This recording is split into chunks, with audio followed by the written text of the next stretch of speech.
Assalamualaikum warahmatullahi wabarakatuh.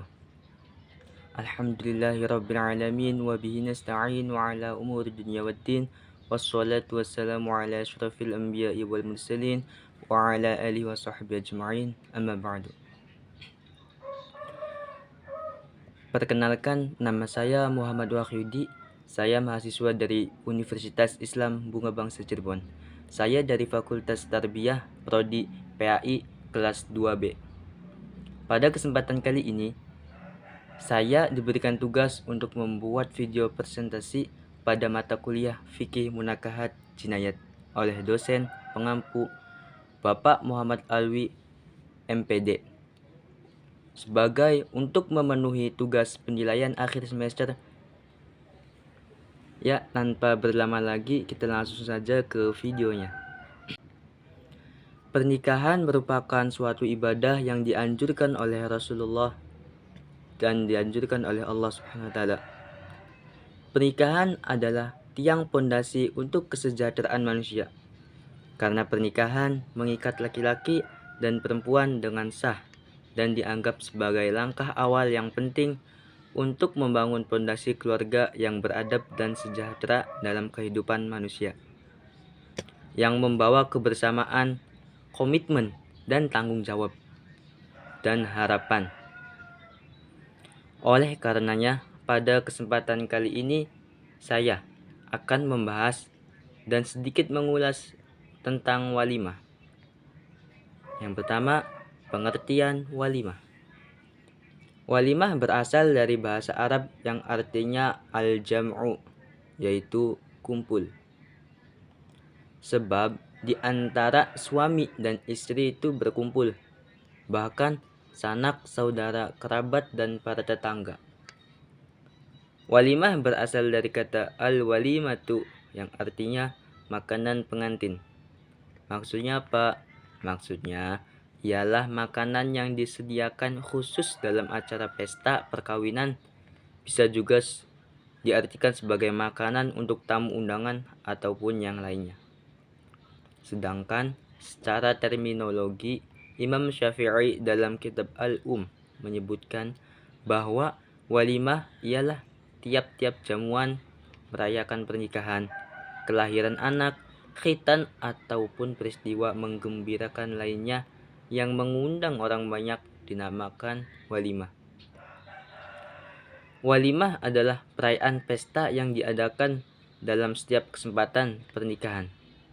Dikarenakan pernikahan menurut Islam adalah sebuah kontrak yang serius dan juga momen yang membawakan kebahagiaan dalam kehidupan seseorang.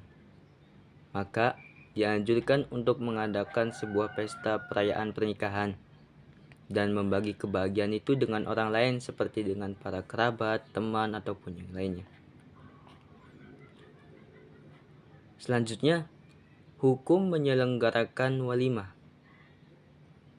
Menyelenggarakan walimah dalam pernikahan ialah hukumnya sunnah yang sangat dianjurkan dalam Islam, yang mana sunnah ini merujuk pada tindakan yang dianjurkan, mustahab, tetapi bukan merupakan kewajiban. Meskipun tidak wajib, menyelenggarakan walimah dianggap sebagai tradisi yang baik dan dianjurkan untuk merayakan dan memberkati pernikahan yang baru. Secara hukum, menyelenggarakan walimah tidak dianggap sebagai syarat sahnya pernikahan. Artinya, pernikahan tetap sah meskipun walimah tidak diselenggarakan.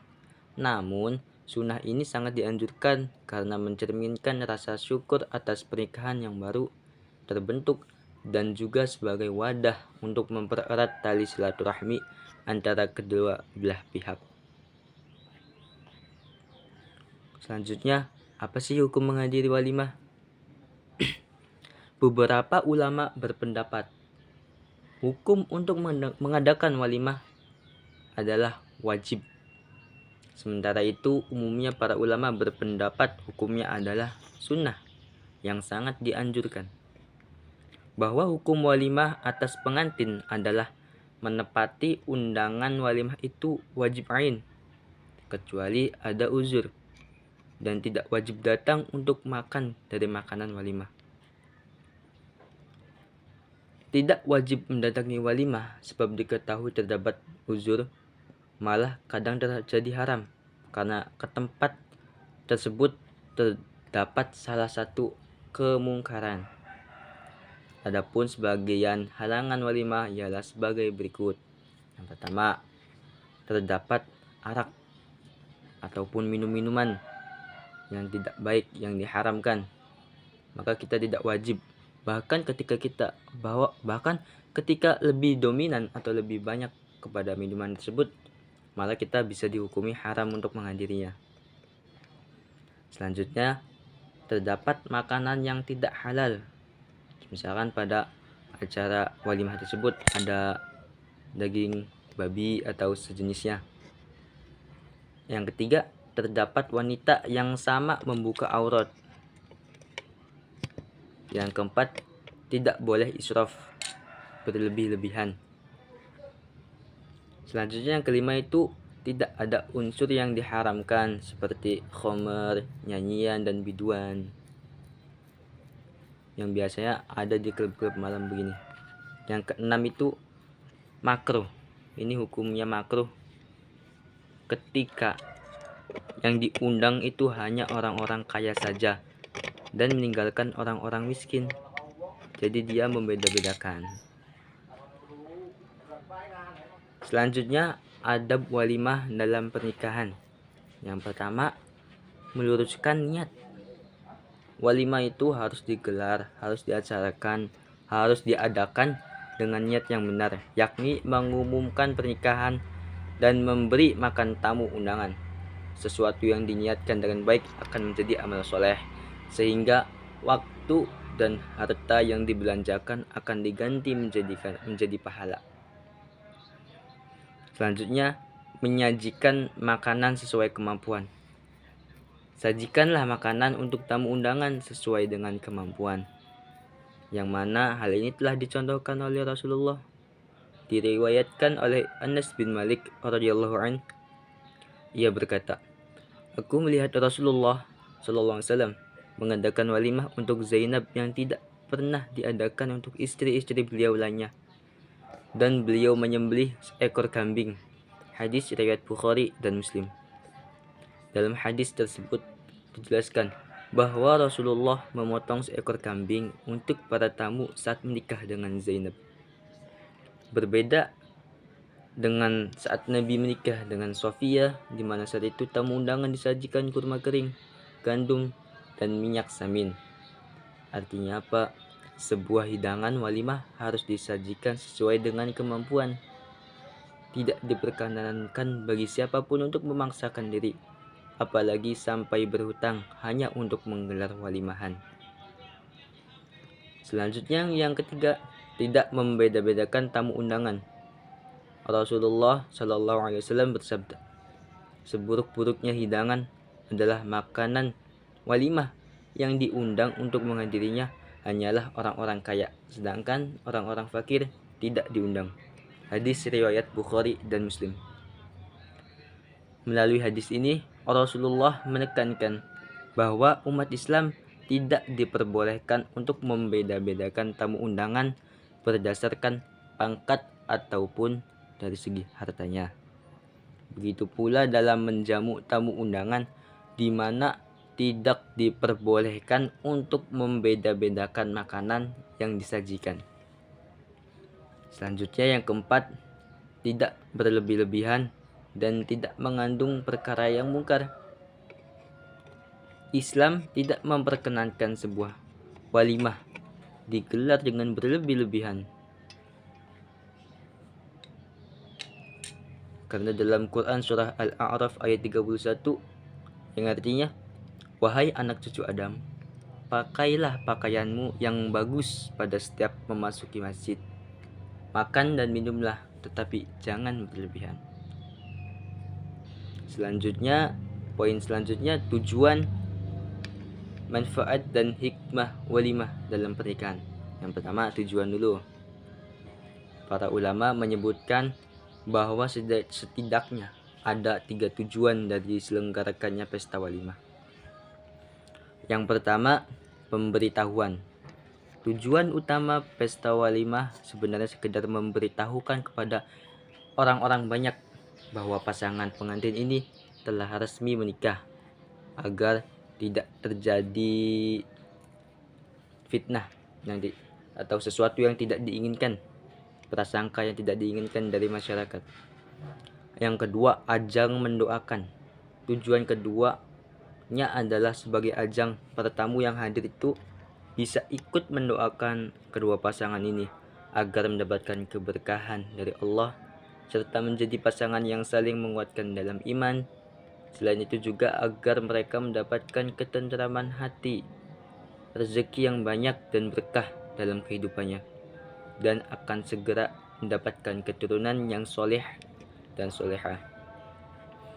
Ketiga, sebagai ungkapan rasa syukur. Tujuan yang ketiga itu sebagai ungkapan rasa syukur kepada Allah atas limpahan rahmat dan segala pemberian darinya. Selanjutnya itu manfaat. Apa aja sih manfaatnya? Salah satunya di antara lain yakni menguatkan hubungan keluarga. Walimah menjadi momen yang baik untuk mempererat hubungan antar keluarga dari kedua belah pihak, karena di mana keluarga besar saling kumpul dan suasana kebersamaan dan kegembiraan. Yang kedua, membangun hubungan sosial. Melalui walimah, pasangan yang menikah dapat memperluas jaringan sosial mereka dengan bertemu dan berinteraksi dengan teman-teman lama yang jarang bertemu. Jadi ketika ada acara mengundang teman pasti bertemu, reunian. Selanjutnya yang ketiga itu meningkatkan kesejahteraan psikologis.